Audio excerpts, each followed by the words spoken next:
Hi, doctor Srinivas, paediatric gastroenterologist. ட்ரெயினில் போயிட்டே இருக்கும்போது ஒருத்தரை மீட் பண்ணேன். அவர் நீங்கள் என்ன பண்ணுறீங்கன்னு கேட்கும்போது சடனாக வாயை பொளந்தார்.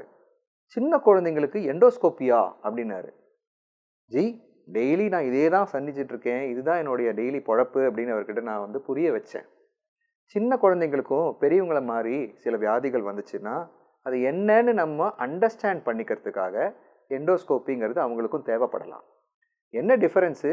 சின்ன குழந்தைங்களுக்கு நம்ம யூஸ் பண்ணுற ஸ்கோப்பு ரொம்ப மெல்லிஸாக இருக்கும், மினியேச்சர் மாடலில் இருக்கும். அதே மாதிரி அவங்களுக்கு கஷ்டமே இல்லாமல் நம்ம ஸ்கோப்பி பண்ணணுங்கிறதுக்காக ஒரு அனஸ்தீசியா டாக்டரை பக்கத்தில் வச்சுக்கிட்டு மருந்து கொடுத்து தூங்க பண்ண வச்சுட்டு நம்ம ஸ்கோப்பி பண்ணுவோம்.